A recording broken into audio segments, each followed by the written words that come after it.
He was like a villain, kind of like how Derek Jeter, for years I hated Derek Jeter. Then his last year, I was like, oh, it's farewell tour. I like Derek Jeter now. I respect him. When we're right when they're about to leave, everyone starts respecting him. Of course. Like David Ortiz, it's kind of like that. I almost respect David Ortiz now. Nah, I still don't really like him.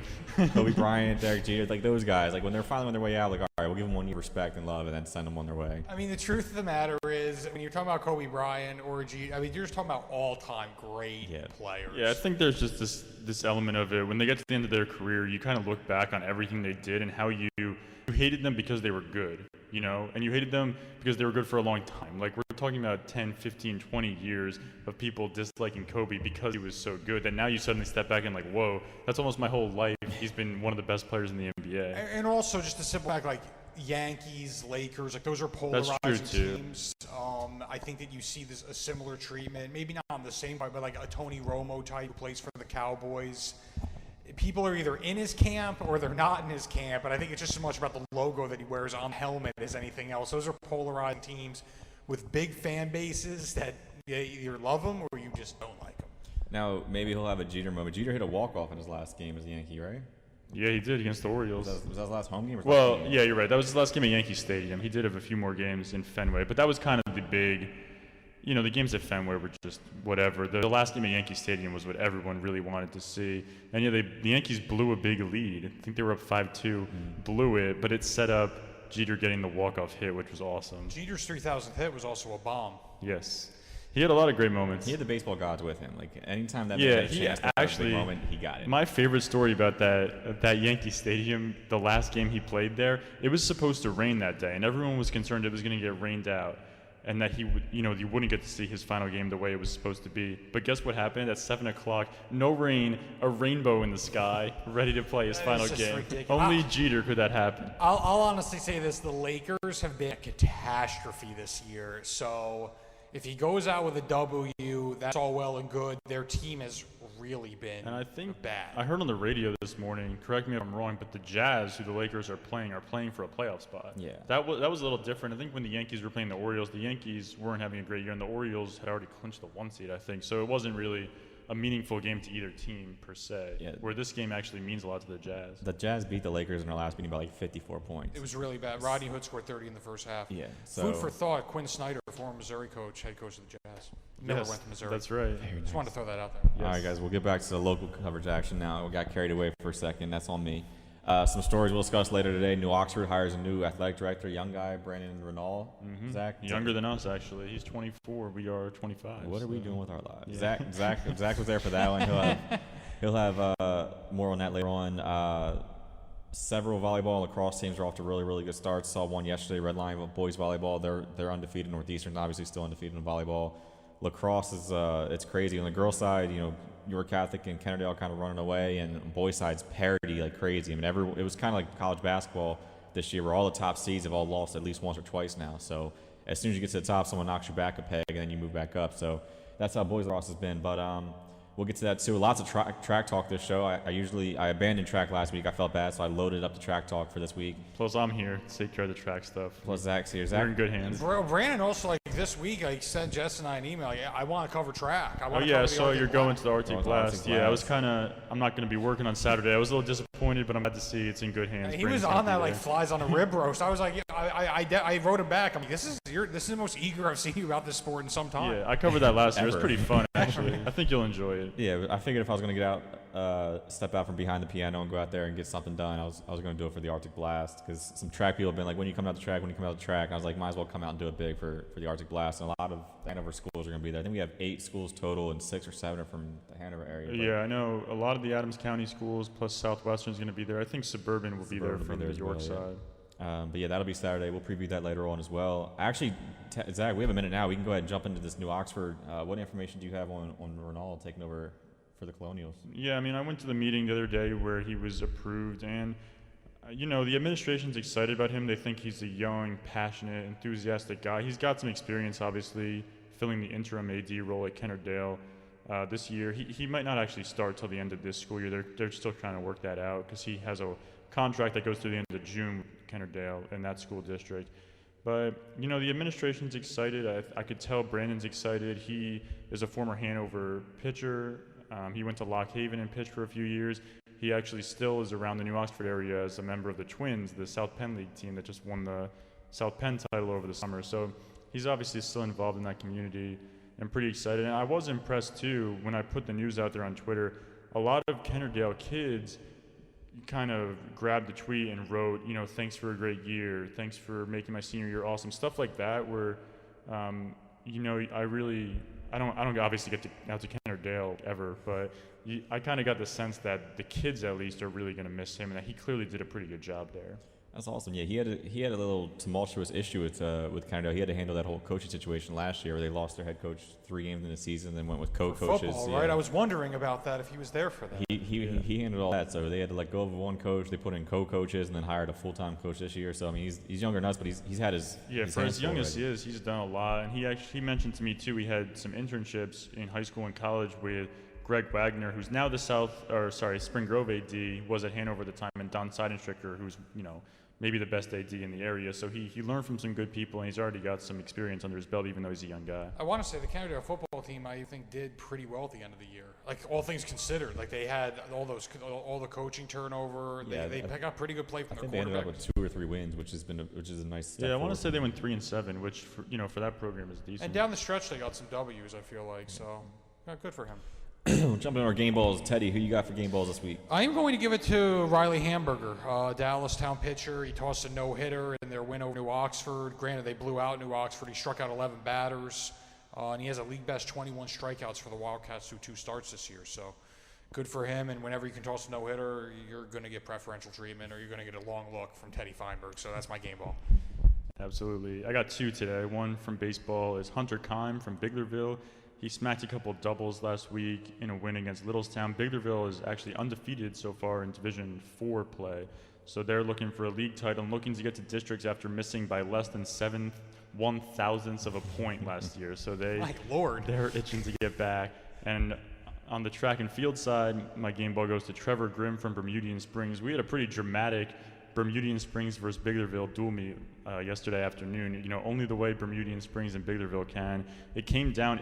The boys' meet was tied going into the 4x4 relay, which is the last event, and Bermudian took a lead on the first leg. Biglerville grabbed the lead in the second leg, had it going into the last leg, and Trevor Grimm from Bermudian Springs came from behind and won that race for them and the meet for them. So pretty exciting stuff. You don't always see that at a dual meet, that kind of excitement, but when those 2 rivals get together, some fun stuff happens.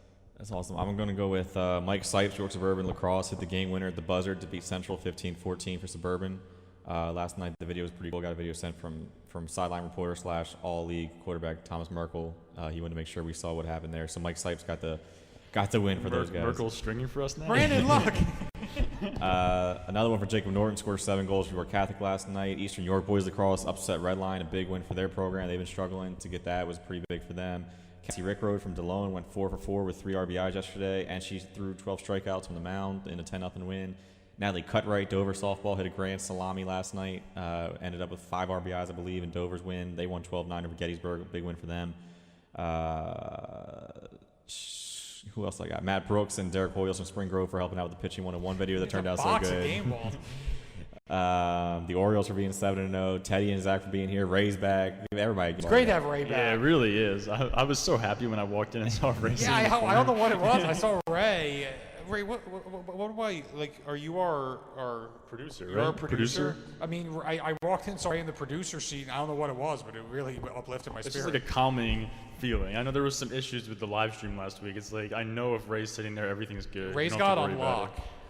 Tell you what we got for athletes of the week. Yeah, I want to hand those out. So we have Raleigh Bateman, New Oxford Lacrosse. She scored a team-high 7 goals, leading the Colonials to a 19-8 win over Eastern York.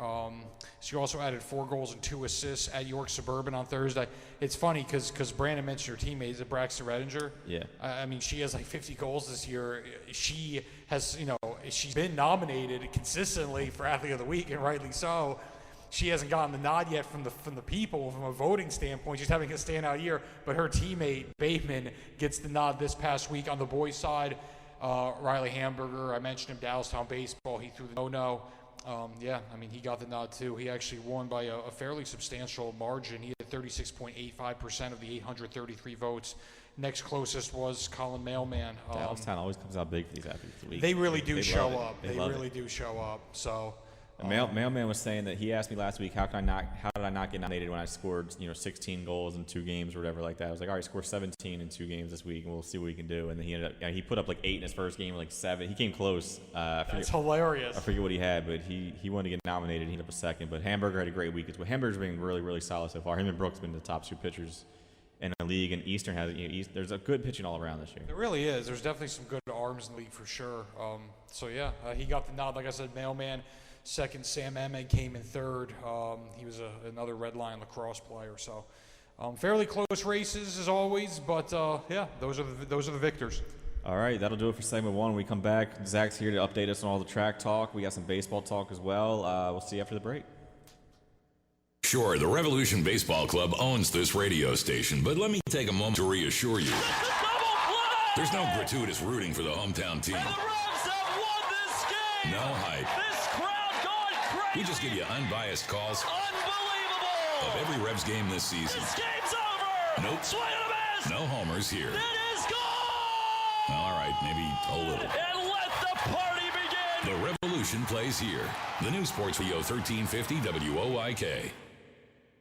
Waking up with the Zabe. The Steve Zabin Show. And we've got a breathe right strip controversy now heading into the Belmont. How come nobody in the annals of horse racing history thought to define whether or not you can wear a horsey breathe right strip? Isn't this the equivalent of a hood scoop on a car? Your quarter panels are up 1/8 of an inch higher than mine. That allows for a little aerodynamic mess underneath the vehicle. Join me, Steve Zabin, mornings at 6 on Sports Radio 1350 WOYK. Looking for something cool to do this weekend? Come to the coolest place in town and learn to play hockey or figure skate at the York Ice Arena. The York Ice Arena offers a Learn to Skate program for skaters of all ages and abilities, directed by ISA and USFSA qualified instructors. Skating classes range from beginner to freestyle. Hockey classes cover the basics of the game. All classes include free skate rental and 5 free skating passes, so you can try out your new skills. And remember, the coolest place in town is also available for the coolest birthday party in town. Host your birthday bash in group spaces or with a private ice rental. Public skating at the York Ice Arena is available afternoons, evenings, and weekends.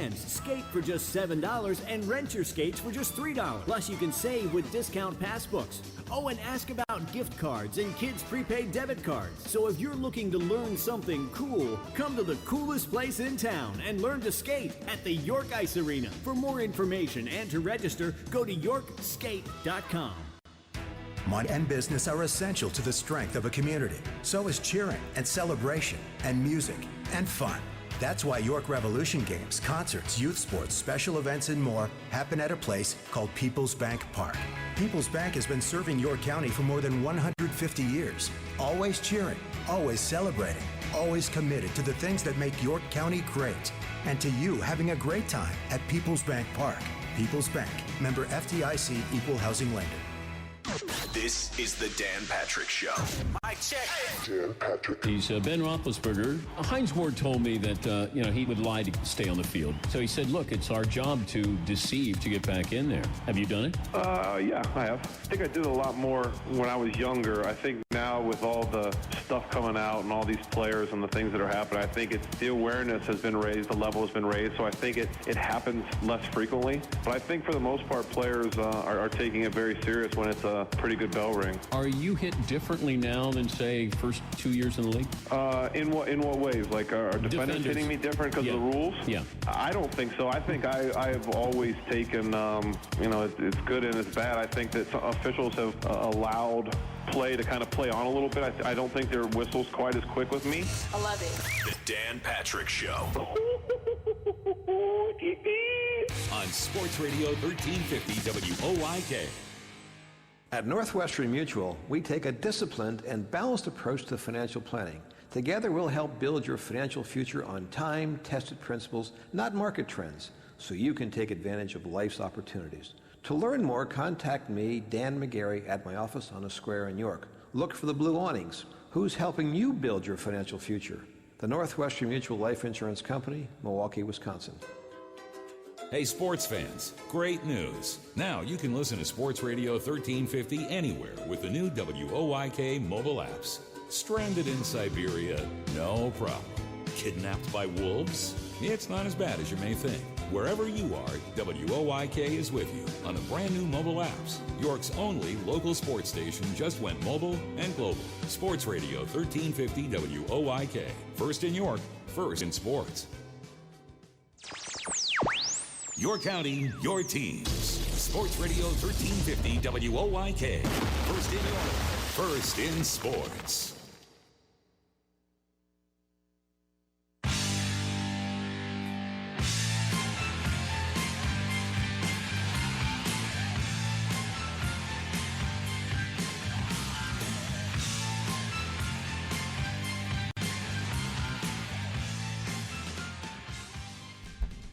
Welcome back to Game Day with GameTime PA here on Sports Radio 1350. Time to talk some track action. We got Zach Miller here. He does a lot of track stuff for us, similar to wrestling in the wintertime. We kind of wait for Zach to come, and then we talk wrestling. Zach's here, so we're going to talk track. Blocked out segment 2 for him. Zach, I saw a headline. I want you to elaborate for us. 5 YAIA track athletes are invited to the Penn Relays. I covered the Penn Relays while I was in Philly. It's an amazing event. It's a lot of fun. You got kids coming from Florida, Jamaica, and Yeah, I mean, I've California. never been, but I just know Penn Relays are a big deal. It's Yeah. prestigious. You get the best of the best there in the high school. I think it's a college meet too, right? But there's also the high school part of it. So yeah, there are 5 from York and Adams counties were accepted. I'm not positive if they're all going, but I would imagine they would be. Why would you not? 3 of them are pole vaulters: Alexis Baublitz from Central York, Natalie Elliott from Spring Grove, and Greg Potter from Red Lion. And then Lynn Meridian will be there in the 400 hurdles. She's from Southwestern. 400 hurdles is not an event that we do here in Pennsylvania. We do 300 hurdles, and she's a beast at that. So I think she'll be just fine going the extra 100 meters. And Maddie Smith in the javelin was also invited. She is from New Oxford, and she came in second in the state last year after just starting throwing the javelin last season. That's right. You had a story on her earlier this year. She's kind of stepped up really. She's kind of picked up the sport and taken it pretty far pretty fast. Yeah, I mean, she and her coaches think it's from years of playing softball and swimming and volleyball, and that same kind of motion used to throw a javelin. You kind of see that same motion in all 3 of those other sports. She kind of came out of nowhere last year, and she was good, like top 5 at counties, top 5 I think at districts. Good, not great, and then showed up to states and threw a 135.2, I believe, which put her second place in the state in 3A, no less. So very different this year now. She's coming in with expectations, where versus last season she was kind of an unknown in the track world. Another athlete that's had a good start, Alexis Baublitz. Christian Arnold, our guy, had a story on her. A Central York pole vaulter. Senior opened the 2016 campaign with a league-leading vault of 11 feet. Central's lost to Dallastown. Coach Dadwell thinks it's just a start for Baublitz. Christian wrote he's expecting big things from her. Indoor season, she vaulted 12 feet 3 inches to qualify for the Milrose Games in New York City, which is a big deal. So 11 feet outdoors, that's still league leading. And they think she could do a lot better. She can get up to 12 feet. So yeah, she went to states last season. I don't think she placed, but she was there. She had that experience. Obviously, a little harder to pole vault in the outdoors, especially the way the wind is around here. Yeah, it gets in the way a little bit. We mentioned the Arctic Blast. That's coming up this week on the boys and girls side. Both will be there. Bermudian Springs, Delone Catholic, 2 of the better teams out in the Hanover Adams area. Well, yeah, for girls. Yeah. For Delone Catholic. Boys team's not nearly as strong. Fairfield, Gettysburg, Littlestown, Southwestern, and Suburban will all be there at Northern York, up in Dillsburg, 10 a.m. Saturday. I'll be doing some video stuff, some coverage from up there. I haven't covered track in a long, long time, so it'll be nice to get back out there. Yeah, and that's a good meet. I was there last year, and calling it the Arctic Blast was no lie last year. It was freezing. Like I went to my car, I think, twice to get more clothing to put on. It was so cold. But you're not going to have that same problem this year. I think it might be windy still, but I think you're going to be okay. Bring some long johns in the trunk. Yeah, I just walked out with like a coat. I'm like, man, I need a hat and some gloves. Went back, and I'm like, I'm still cold. I'm going to go back and get a sweatshirt to put on underneath. Like, it was that kind of day, but it was still a good meet. And last year, I kind of thought they should have just renamed it the Lynn Meridian Invitational. The way she dominated last year, like she was winning the 100 and 300 hurdles by several seconds. I mean, 300 hurdles, like she came around the bend and she basically finished the race before anybody else came around the bend. It was insane. So you'll get to see her, and you'll really appreciate what a talent she is. It's nothing new for her. She could do it again. That was the first time I had seen her run, and I was like, man, this girl is amazing. And it turns out she went to the York Adams meet and won 4 gold medals, I think. As many as she could win. She'd do more if she could, but Where's she going? Naval Academy? Yeah, or West Point. West Point. Yeah. Now we touched on earlier. You were at the Byrne-Biglerville meet yesterday. What did you see there? How'd that go? Yeah, I mean, like I said, the boys' meet came right down to that very last relay. It was kind of interesting. Biglerville has a very good distance runner. He's going to be my featured track and field athlete in the Evening Sun for next week. He ran the 800, the 1600, the 3200. So that's a total of like 3.5 miles already in a day. And it came down to that last relay, and he had just finished the 2 mile. And they were kind of like, we need this relay to win the meet. Do you want to run the last leg? And he was all in for it. And he nearly, I think he just a little bit ran out of juice at the end, and he got beaten by Grimm, who I mentioned earlier in the show, who's probably Bermudian's best runner. He's a hurdler and kind of does those longer short distance runs, if you know what I mean by that, like the 400. Yeah, I mean, he got him in the home stretch, but it was as exciting a dual meet as I've ever been to for sure. Usually the victory is pretty well in hand by the end for one team or the other. And, most coaches and athletes are more concerned about just their times and getting ready for districts and everything. Those invitationals are usually a better test. But, yeah, when you get 2 rivals on at the same time and, just going for it, it can be pretty exciting. And Bermudian's got some other good talents, too, in their junior class. Devin Hodgin, I think he won the long and triple jump yesterday. And Darren Beal, who's also a wrestler, he won the pole vault. He set a new league high with an 11.6 yesterday, I believe. So he's in first place pretty handily in that event. Now, you did another feature on Sierra Phillips from Fairfield. I guess what drew you to her, or what stood out about her? Yeah, she does a really unique set of events. Like I said, you can only do 4, and she does the pole vault, the javelin, and the 100. And then she's in a relay also. So it's a very strange, combination of events, and the way it works at a lot of meets is she's supposed to be in like 3 places at the same time. So she was literally, when I was at Hanover, she was jumping fences to get to each event, where she would do like a warm up on the pole vault, like her coaches are like, hey, we got to go to the javelin. She runs, jumps over a couple fences, a couple throws, another coach comes, hey, the 4x1's going to start soon, back over a couple fences to do sprints. I was tired just kind of following her around. I mean, she's in between events sprinting and jumping fences. Like, it was crazy. That's awesome. And also, by the way, won all those events because she's just that good of an athlete. That is crazy. We're going to jump into some baseball talk. Now, you got some decent teams out there going on so far, Zach. Biglerville's off to a really solid start, 6-2, and they had a big win over York Suburban, a 9-run inning to get past York Suburban 13-8 Tuesday. Yeah, they've kind of had a lot of close games. Like, they haven't just been blowing teams out, and they've kind of used that same formula in a bunch of games where they kind of hang around, and then they find that one big inning to just bust out. I was at the game against Littlestown. I think they were up 3-1, gave up a couple runs. It was 3-3, and then just turned around. The bats came out, and I think they scored 6 runs in the next inning. They got some pretty good hitters. Hunter Kahn, I mentioned earlier, is a senior. Noah Ayers is a junior. He's a pretty good player, and they just they seem to have guys who just have good productive at bats all around the lineup. It makes it tough on pitchers. Yeah, it looks like the last time we got our leaders updated, Conn was leading the league in doubles already with 4. They got a guy, Chase Long, pitching pretty well for him, 20 strikeouts. Yeah, he pitched pretty well. His defense let him down a little bit in that game that I was at, but he stood in there and pitched pretty well. He got out of a big jam, 2nd and 3rd, no outs. I think he had 2 or 3 strikeouts. He must have had 3 strikeouts to get out of that one. I think it was 3 strikeouts. I got to double check, but he definitely can bear down, and he's definitely their ace, I would think. And then Ayers has 2 wins for him. Ben Brutzman has 2 wins for him. So the pitching's been pretty solid all around. And Noah Ayers is a pretty solid basketball player as well. Cool to see him out on the baseball field doing pretty well. Is that division theirs to win then, I guess? I don't think we expected Biglerville to be that strong, did we? I don't know. I think we probably thought Delone and York Catholic would be the top 2 teams in that division because that just seems like that's the way it goes.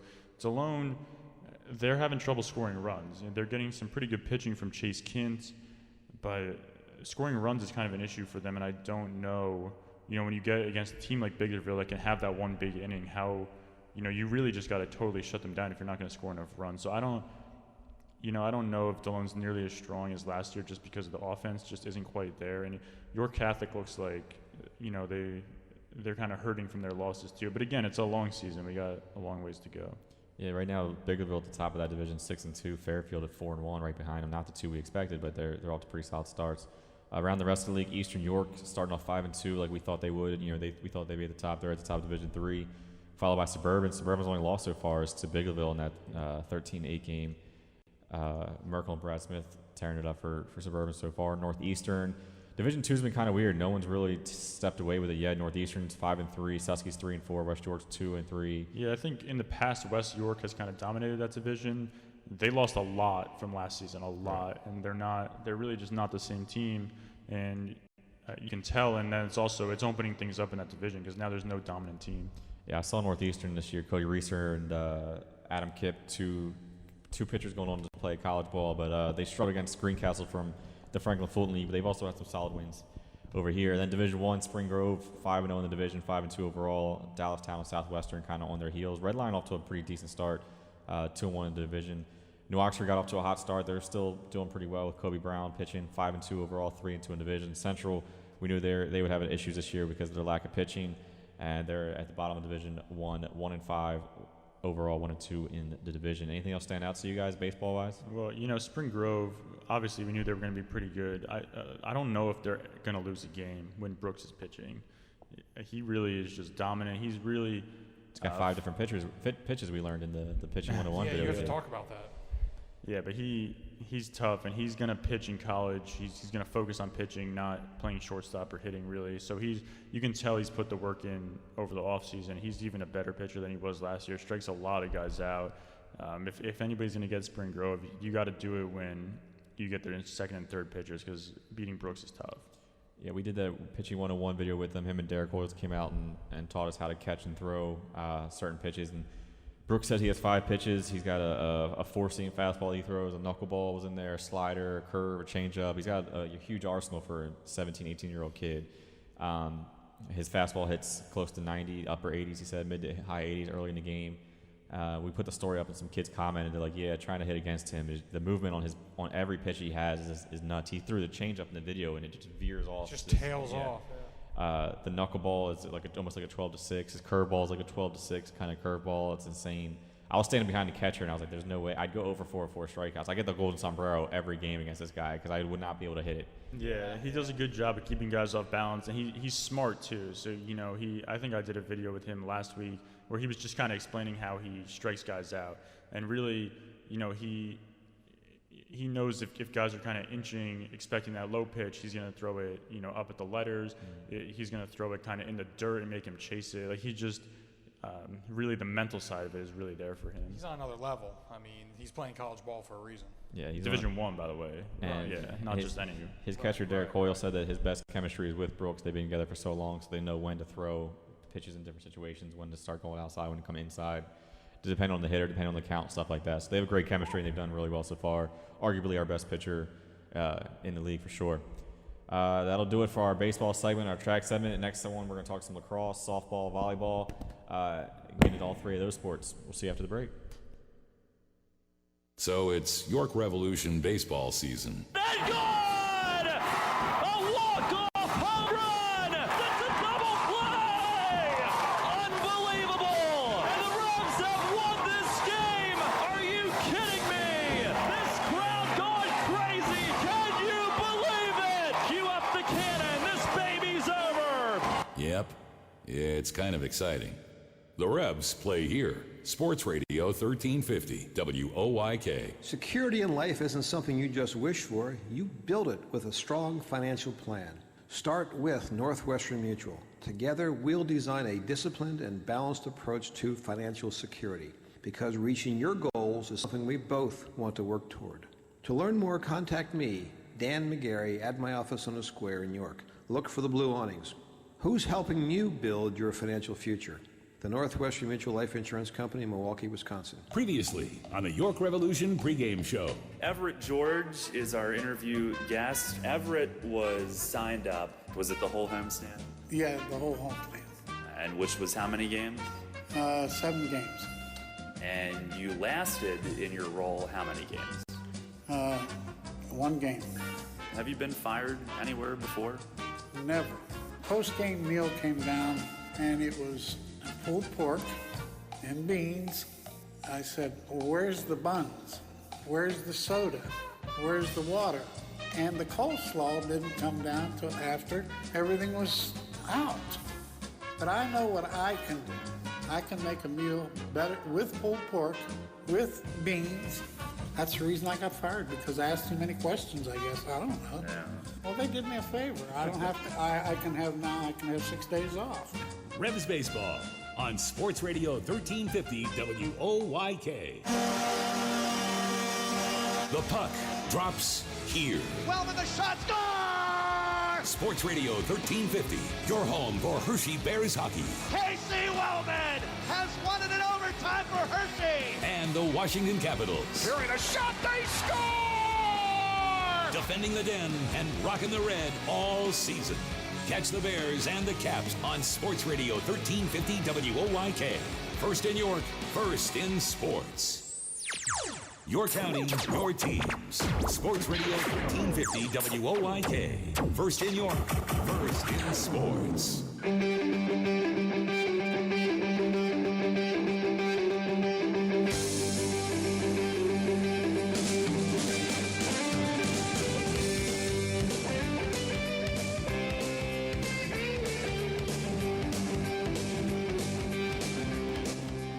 Welcome back. Game Day, Game Time, PA here with Sports Radio 1350, our third segment of the day. Time to talk lacrosse, softball, boys, volleyball. Teddy, I know you're excited. I am jacked up for this segment. On the lacrosse side, you can't not point out Braxton Reddinger and Colin Manman both still dominating. I mean, they're so far ahead in the goals category in boys and girls lacrosse. It's not even fair. I mean, I think Christian asked me yesterday after the game. He's like, "Oh, Reddinger kind of have a slow day. Like only 5 goals. Is she still in first place?" I was like, "Yeah, by like 15 still." She's way out ahead. Mailman's the same way. They're going to UMBC and Drexel, respectively. Suburban got a huge win on the boys lacrosse side yesterday, beating Central, two teams that were kind of underrated. Both those teams were expected to be okay, but not great, and Suburban got the big win. And at the buzzer on Mike Sipes, game winner. Now the boys lacrosse, like we said in the beginning of the show, it's kind of all jumbled up. Everyone's kind of got 2 losses at the top of the league. Red Lion, Central, Suburban, and York Catholic all have 1 loss in the league and 2 losses overall. I mean, there's 7 teams right now above 500, and another 2 kind of creeping in there. So it's a lot of parity in the league. There's no easy wins in the league this year. Like we saw yesterday, Red Lion lost to Eastern York. You would never expected that, but Red Lion, Central, Suburban still up there at the top of the league for now. Spring Grove is a team we had kind of flying under the radar beginning of the season. We thought they could be really good. They've been decimated with injuries. They got 7 starters out right now with injuries, and they lost maybe 2 or 3 for the season. We'll see how that goes, but they've kind of fallen off. So really, I mean, it's the top of the league for lacrosse: Red Lion, Central, Suburban, York Catholic, and West York, Dallastown. West York looked like they were the top team for a while after they beat York Catholic. Now they've lost 2 in a row. Dallastown looked kind of weak, and then they beat two good teams in a row. Susky we picked to be number 1. Now they're in 7th place, and we haven't been able to figure out what they've done yet. So it's coming down. It's going to come down to the end, which is pretty exciting for. Is there any kind of lacrosse. York Adams tournament at the end of the year? Yeah, there's a league tournament. The top 4 teams make it. So right now that'd be Red Lion, Catholic, Suburban, and Central. That could be fun with all the parity for sure. That could be a lot of fun. It'd be a lot of close matchups. West York's the defending champ. They beat Susky in the title last year, and like I said, West York looked good. We saw them beat York Catholic in overtime. They were undefeated for a while. Now they've lost 2 in a row. And got beat pretty bad by Dallastown yesterday. Dallastown has some good wins and some bad losses. They can stop teams. I mean, Jack Mark's the best goaltender in the league. He's only giving up 5 or 6 goals a game, but they can't. They have trouble scoring. So when their offense is on, they're a lot of fun to watch. On the girls' side, York Catholic, Red Lion, Kennerdale, Susky, New Oxford, all right there at the top of the league right now. And we saw yesterday New Oxford was undefeated and getting a lot of hype. They had their best season ever last year, 9-7. Redinger's back for senior year. Bateman's there. They won districts this year, and they'll probably get it. But you kind of saw last night the difference in the tiers. Like York Catholic and Kennerdale and Susky are here. New Oxford's kind of a step behind, and York Catholic beat them 17-5. Little top heavy. Yeah. So those are you would expect maybe those 4. New Oxford and Red Lion maybe battling for that 4th spot, but in the league tournament, you're expecting to see Kennerdale, Susky, York Catholic, and then some kind of one of 3 between New Oxford, Red Lion, and Southwestern. Southwestern has gotten onto a little bit of a roll here lately. I saw Laura Silver. She scored 2 goals in her last game, so she leads the league in saves, and then she stepped out, played some offense, and scored twice. That's a do-it-all player right there. Yeah, she's an all-league goalie, and she's got them kind of on a roll. Susky hasn't lost since their York Catholic game. They're off to a great start as well. They're 6-1. Kennedale's still 6-0. York Catholic's 5-0. So real top heavy on the girls' side, but that could also make for great playoffs because you're gonna have 5 or 6 teams fighting for 5 or 6 teams fighting for 4 spots. So we'll see who gets in and see who takes off from there. I mean, it sounds like a great race, but I obviously there's some teams that are definitely a cut above the rest. And yeah, you mentioned York Catholic; they put it together last night. Yeah, and then on the boys' side, we thought Redline was finding the rhythm. They've had huge wins over Downtown and West York, and then they come out and lay an egg against Eastern and lose. West York, we thought they were finding their rhythm, and then they lost to Redline and Downtown back to back. So a tough stretch of schedule, but then to see them lose like that was kind of off.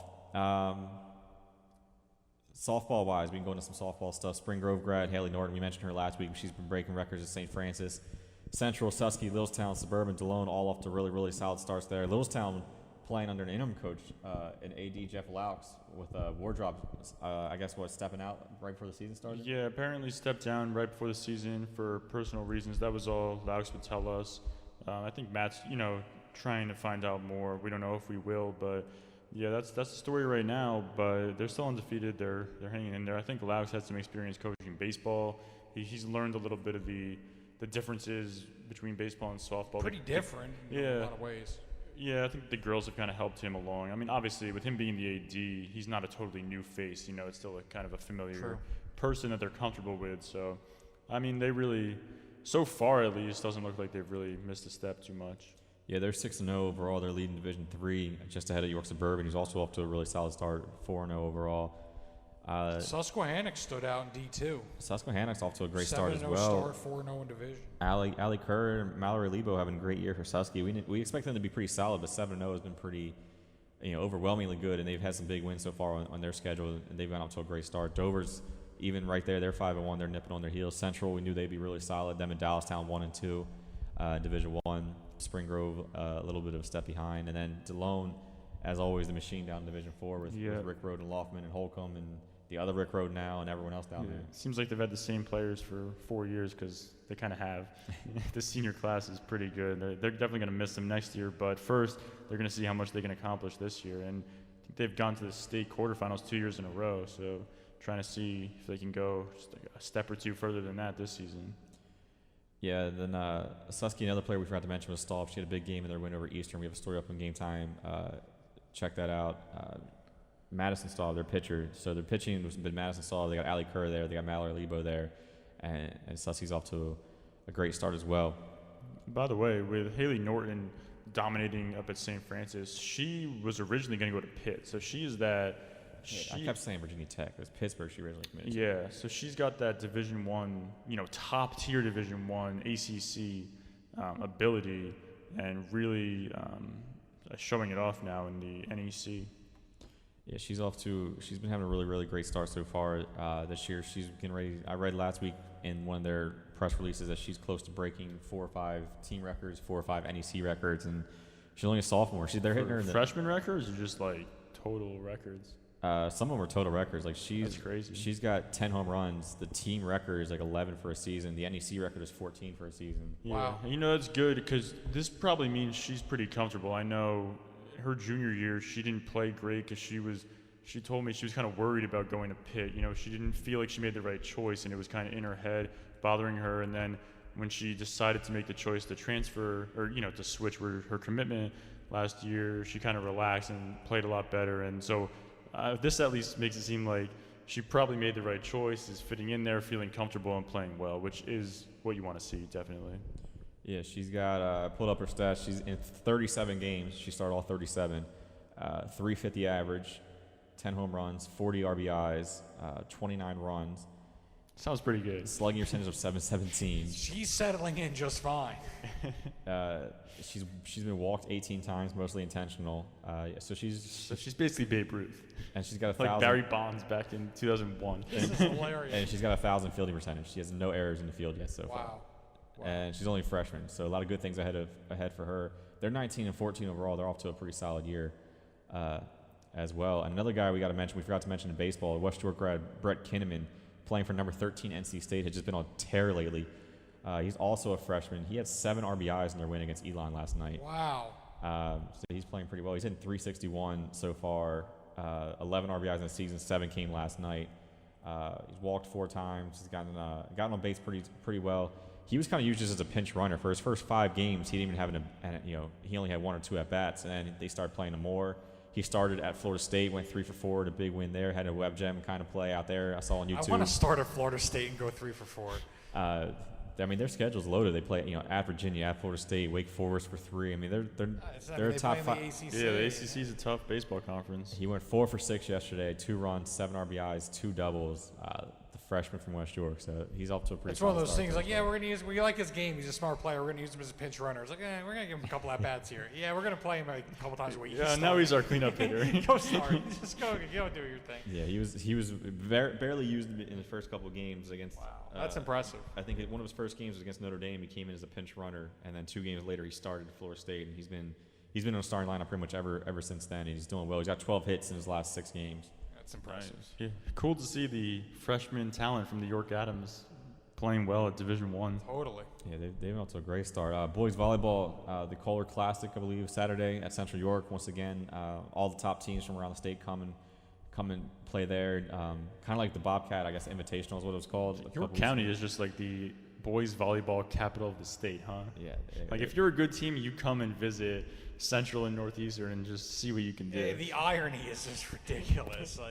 The fact that we've talked about before, you have Northeastern from York, PA, playing in national tournaments against Miami Beach in Southern California, and holding their own and winning. It's crazy. They're number 1 right now in the state, and no one really thinks they're going to lose. They've already beat the top AAA team. They beat the second best AA team already. Just swept all of them, right? Yeah. It's not even close. Yeah, I think they're winning.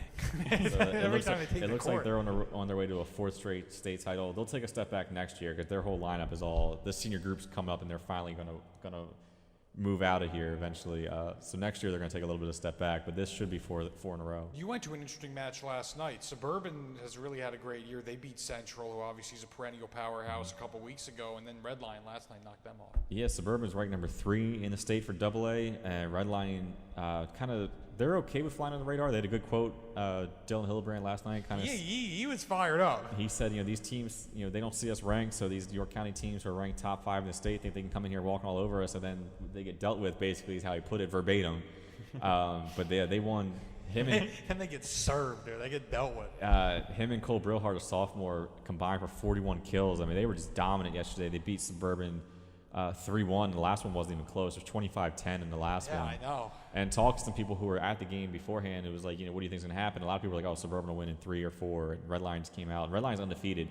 And they're perfectly okay with flying under the radar. They're okay with all the attention going to Northeastern, Suburban, and Central. They're fine with that. I'm actually interested. So, obviously, like you said, talking to some people before the game, you'll do that. You'll kind of feel out the matchup as a reporter. What were people saying after the game? I think they were pretty surprised. Red Lions fans were pretty fired up. After the first one, Red Lion took the first one, and then Red Lions fans got into it. Okay, we can play them. Suburban took the second one, and so both fans were into it. Like, this is going to be a lot closer than we thought.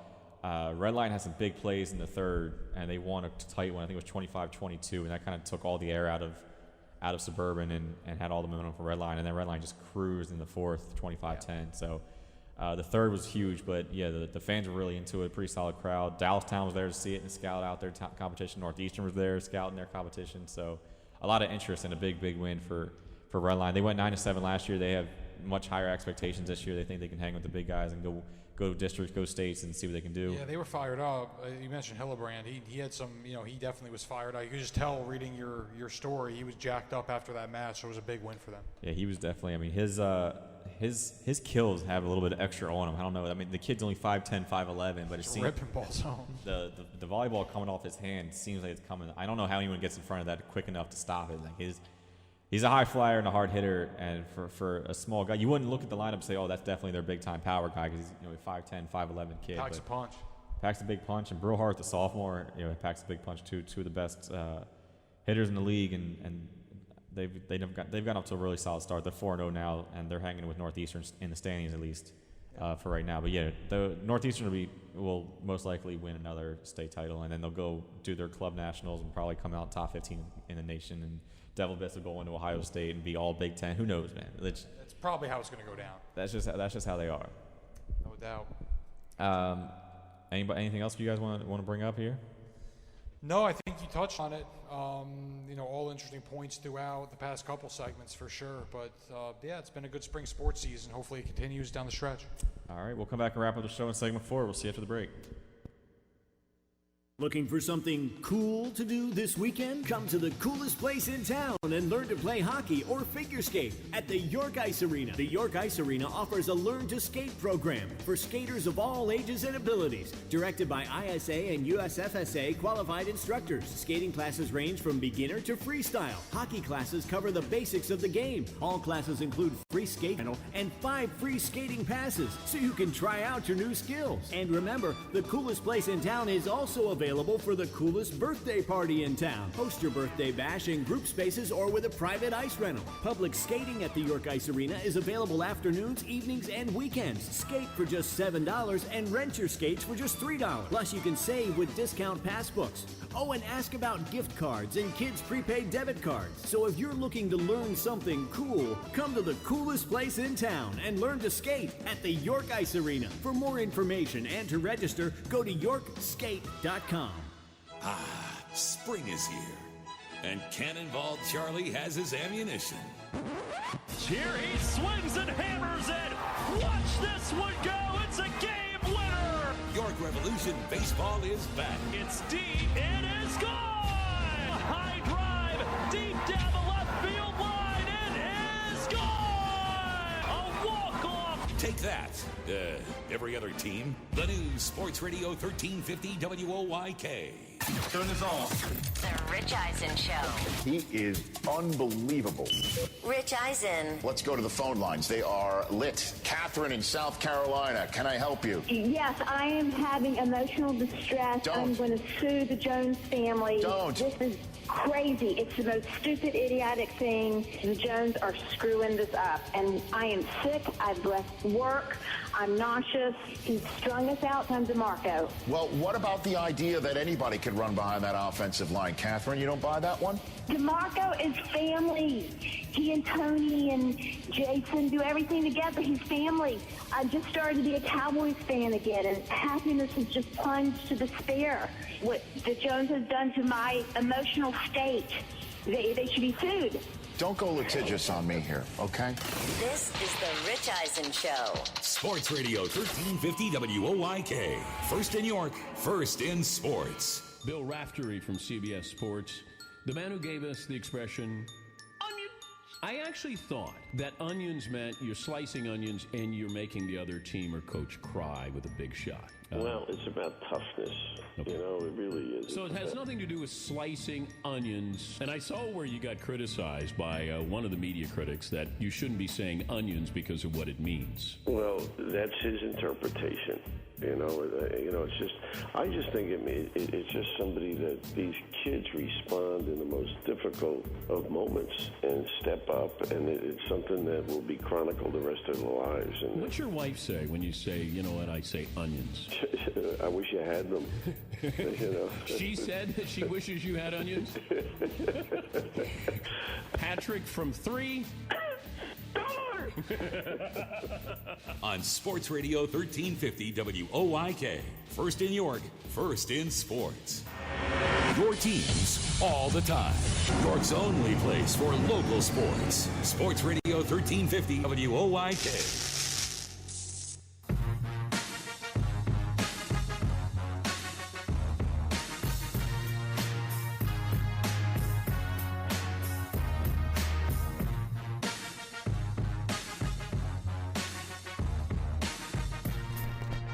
Welcome back, Game Day with GameTime PA here on Sports Radio 1350 WOYK. You could be watching on our live stream as well on GameTimePA.com. Live stream runs every 2 to 3 on Wednesdays. We're on the radio airwaves 6 to 7, again on WOYK 1350. I'm Teddy Feinberg, joined as always by Brandon Stoneberg and Zach Miller. We are taking it.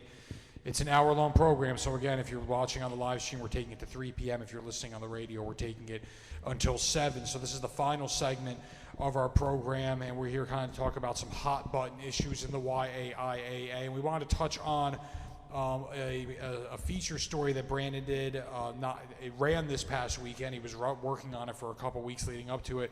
Dover Lacrosse, a 6-year process, playing some club lacrosse, trying to get money together, trying to kind of build momentum and a foundation to eventually get to that point where they can be a varsity program. And Brandon, it seems like they're kind of on the precipice of doing that. Yeah, they've got some talent there, and they are the 13th York County team to come out with a lacrosse team. I think there's 14 schools in York County, and Northeastern's the only one not with a lacrosse team still. DeLone down in the Hanover Adams area is also kind of in the same process. But yeah, this has been a 6-year-long process. The coach, Brian Gamble, had never even watched a lacrosse game or seen a lacrosse game until about 2010. And now he's got that's unbelievable. And now he's running a club program. He's running the Dover program. So yeah, I mean it kind of shows you how the trajectory of lacrosse is just how big it's got, how much it's blown up in the past 10 years. I mean, there are people who didn't know what it was 10 years ago, 5 years ago, who are playing it now and coaching it now. So it's been pretty cool. But yeah, he said that his daughter was originally a softball player. She didn't like softball anymore because of a coach. She picked up a lacrosse stick because her brother had played a little bit of lacrosse. So he kind of started getting interested in the sport, watching his daughter play. They were at a barbecue with another lacrosse parent in 2010, 2011, and they said, hey, why don't we start up a club team at Dover? 2 years later, they had 50, 60, 70 kids in the club program, and then they kind of got the idea, well, why don't we try to get it a school-sponsored sport? And the AD at the time and the superintendent were really not big on Dover sports. They didn't want to. Or not big on Dover sport, I'm sorry, not big on lacrosse. I was like, really, AD wasn't big on Dover sports? Yeah, that sounds like a bad fit. Dover wasn't big on the sport, is what I meant to say. But he said a perfect storm kind of happened. They got a new superintendent who was pro lacrosse. Their new trainer just happened to be Temple women's lacrosse trainer before that. So he kind of came in and put a bug in the ear of AD Rich Leather. He said, hey, lacrosse is a good idea. Look at the rest of York County, what they're doing. It's picking up. Dover needs to get on board. So eventually it happened. They had a board meeting to vote for it, and players from club teams and high school teams from around the county showed up outside the board meeting wearing their full uniforms as kind of a sign of support. Coach Gamble called it kind of their We Are Marshall moment. It's been a long time coming. And then after that, they had to get the money right, because the initial startup fee for a high school sport like lacrosse, where you have to buy the goalposts or the goals, which cost $800 a piece, and the uniforms and the pads and the sticks and the helmets for a JV boys team, a JV girls team, a varsity boys team. Way over $1,000. $50,000 is the initial startup fee for a program. Lacrosse is kind of an expensive sport. Yeah. Some you just need a uniform and like a ball. Lacrosse, you need a little more than that. $50,000. Wow. $50,000 for the startup fee. After that, the operating cost of every season is $25,000, which is in line with football or baseball or any other sport. I mean, that's mostly gas, referee fees, transportation, uniform stuff. The initial push is the initial push, and the issue was, I think Dover made an agreement with them where they had to come up with they had to come up with half the initial fee and then most of the first year starting fee, and then after that Dover would take the rest of the way. So basically, Gamble, his friend Pete Anstad, the Dover parents, the Dover club team had to come up with, I think, $70,000, in 2 or 3 years to get this team off the ground, which they finally did. They got a team this year. They got 2 wins in a row to start off the season. They can't count for districts or anything like that yet because they don't play a full 18-game slate. They play 13. So next year they'll take on the full 18. He thinks in 3 to 4 years. Same thing on the boys' side. They both think 3 to 4 years they could be competing with the better teams in the league. But it's a process. They have the girls' team has 2 Division I, Division II type talents on the team right now, and then they have 8 starters who have never played lacrosse before. So that's kind of where the first year programs are. They picked up 2 wins. 4 or 5 would probably be great for them this year. But yeah, he thinks it's going to take another 3 to 4 to start competing. But just a huge step just for the sport and for the league in general, with Dover and DeLone step it up this year. Yeah, and there's going to be 14 teams in the York Adams League next year. I think they'll probably split into 2 divisions at that point, which is what a lot of coaches want anyway. Right, and I know DeLone, a lot of their players are coming up from Maryland. That's just the nature of what DeLone offers. A lot of their students are from Maryland, so lacrosse obviously more popular down there. And I want to say the game is this week. Matt's going to cover it when Dover and DeLone play each other this season, because technically they've been playing JV teams all year. When they play each other, that's technically the first varsity game for both teams, from what I understand. So that'll be good, and I guess they'll also get a sense of who's coming along quicker. I would think maybe Dover building for 6 years versus DeLone only building for 2 or 3. You'd think Dover's probably a little further ahead, but you get a chance to see. Get a little sneak peek of what's going to come next season. Yeah, it'd be cool, and hopefully it's a sign, or it's kind of a sign to show the rest of the league, the other 9 teams we're still waiting on, to be like, hey, this is what the lacrosse program can do for your school and do for your sports program. So it'd be great. I know when the York Adams first kind of got started in lacrosse, Biglerville and New Oxford kind of had a club team together, and then New Oxford had their own school, and Biglerville kind of fell off. But Adams County is kind of still a step behind. They're kind of coming up next, and which is why it's big for DeLone to get started here. It's a cool story, and obviously it's a ton of work to build a program like that from the ground up, so more power to them. They're doing it the right way. And like Brandon alluded to, you got to get to a certain point, then you build the foundation, and then you got to become a winner, which takes some time too, so it doesn't happen overnight. Yeah, that joy of playing varsity for the first time will probably wear off pretty quick when you start getting hammered by the Kennerdales and York Catholics of the world. It's a lot of hard work, but more power to them. It's a cool story.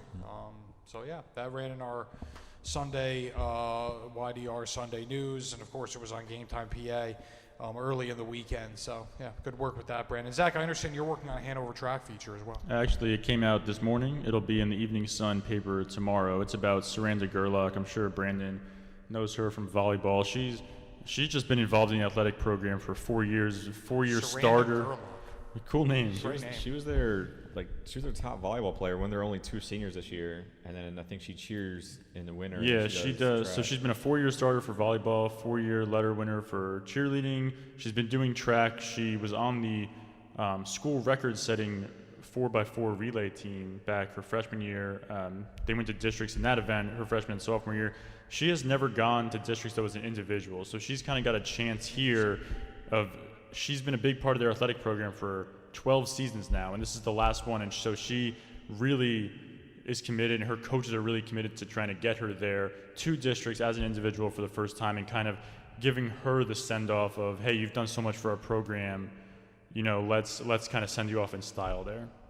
Cool. She has 7 brothers. She's the only girl in her family, and she's the manager for the wrestling team. She knows more about wrestling than like anybody. She was honestly a great resource for me during wrestling season. But so she's just been a big part of that program, looking for districts this year. You can read about it on GameTimePA.com. Great stuff as always, guys. Great to be here. Thanks for all your help as always. It was a standout show once again. Game Day with Game Time PA. We're here every single week. Check us out next week, 2 to 3 on the live stream, 6 to 7 on the radio dial, Wednesday and Thursday, respectively. Bye-bye. First in York, first in sports. Your only local sports station. The new Sports Radio 1350, WOYK, York, Pennsylvania.